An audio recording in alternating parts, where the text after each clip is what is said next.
Hello, everyone, and welcome to Grammar with Altaf. I'm Annie. And I'm Altaf. Today, we're going to dive into the world of perfect tenses, present, past, and future. We'll break them down in an easy-to-understand way so you can use them confidently. That's right, Altaf. By the end of this video, you'll have a clear grasp of how these tenses work and when to use each one. Let's get started. So, Annie, let's begin with the present perfect tense. What's the main idea behind it? The present perfect tense connects the past with the present. It describes an action that happened at an unspecified time in the past, or an action that started in the past and continues up to the present. We form it with has or have, plus the past participle of the verb. Excellent explanation. Can you give us a few examples? Absolutely. For instance, I have lived in Karachi for 5 years. This means I started living here 5 years ago, and I still live here now. Another example. She has finished her homework. We don't know exactly when she finished, but the action is complete and has a result in the present. Her homework is done. That makes perfect sense. So it's not about a specific point in the past, but rather the effect or continuation up to now. Precisely. We also use the present perfect for experiences. For example, have you ever visited London? This isn't asking about a specific trip, but about the experience at any point in your life up to now. I see. And what about negative sentences and questions with the present perfect? For negatives, we simply add not after has or have. So, I have not eaten breakfast yet, or he hasn't seen that movie. For questions, we invert the subject and has or have. Have you seen my keys? Or has she arrived yet? Very clear. It seems quite versatile. Are there any common time expressions that often go with the present perfect? Yes, there are quite a few. Words like already, yet, just, ever, never, for, and since are frequently used. I have already eaten. She hasn't arrived yet. They have just left. He has never flown on a plane. We have lived here for 10 years. I haven't seen him since Monday. Those are very helpful cues. Knowing those time expressions can really guide learners. Now, let's move on to the past perfect tense. How does this one differ from the present perfect? The past perfect tense talks about an action that was completed before another action or a specific point in the past.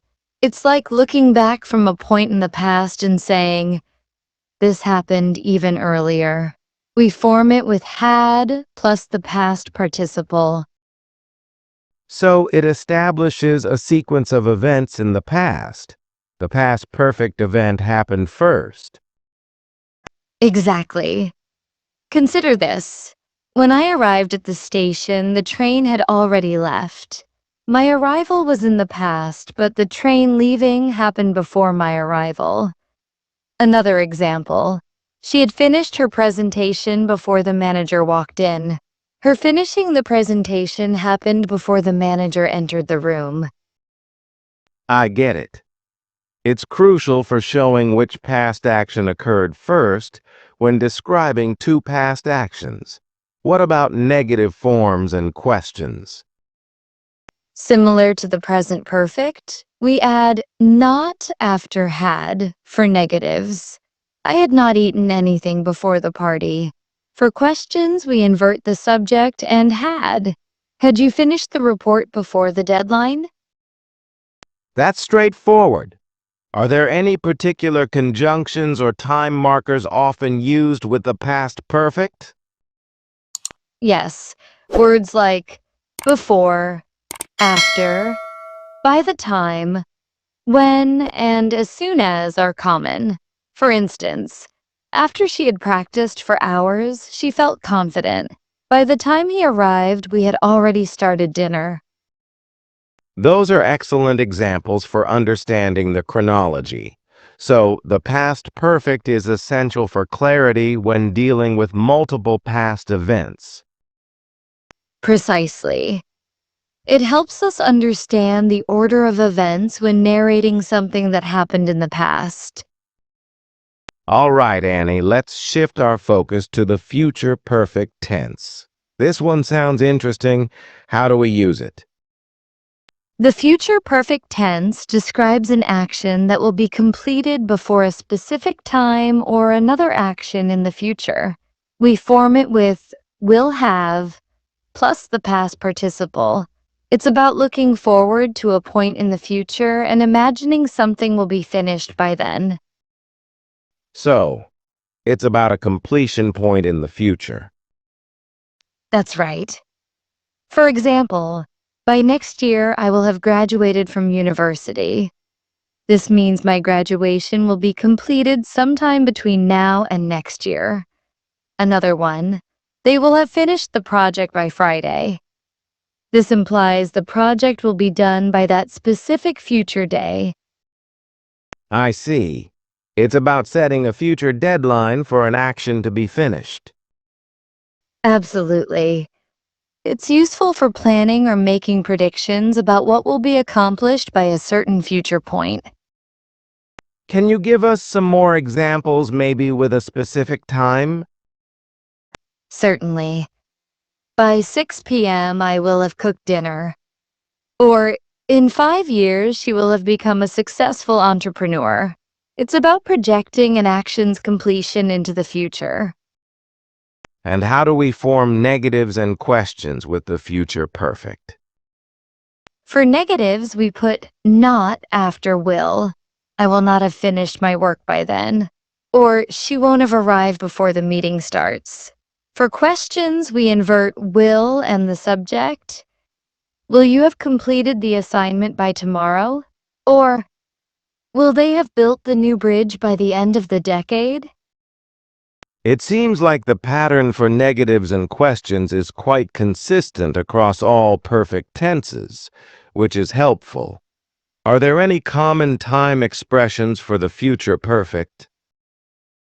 Yes, phrases like by the time, before, and in, followed by a time period, are very common. By the end of the month, we will have moved to our new house. Before you arrive, I will have cleaned the entire apartment. Those are great practical examples. It really clarifies how to use these tenses in everyday conversation. That's the goal, Altaf. The key is to understand the relationship between the actions and the timeline. So, to summarize, the present perfect connects the past to the present. The past perfect shows an action completed before another past action, and the future perfect shows an action completed before a future point. Precisely.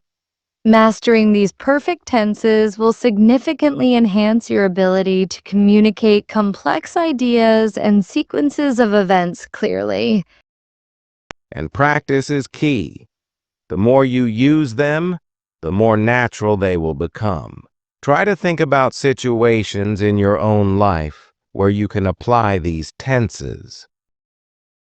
Exactly. Start with simple sentences and gradually build up your confidence. Listen for them in movies, songs, and conversations. This has been a really helpful overview, Annie. I think our viewers will have a much better understanding of perfect tenses now. I hope so, Altaf. It's a fundamental part of English grammar, and once you grasp it, many doors open up for more nuanced expression. Well, that brings us to the end of today's video on grammar with Altaf. We've covered the present perfect, understanding how it connects past actions to the present. We then moved on to the past perfect. which helps us show an action that was completed before another past action. And finally, we explored the future perfect, learning how to talk about actions that will be completed by a specific point in the future. Remember, practice makes perfect. Keep reviewing these concepts and try to incorporate them into your daily English conversations. Thank you for joining us today. We hope this video has been helpful. Don't forget to like this video, subscribe to Grammar with Altaf, and hit that notification bell so you don't miss our future lessons. See you next time. Bye for now.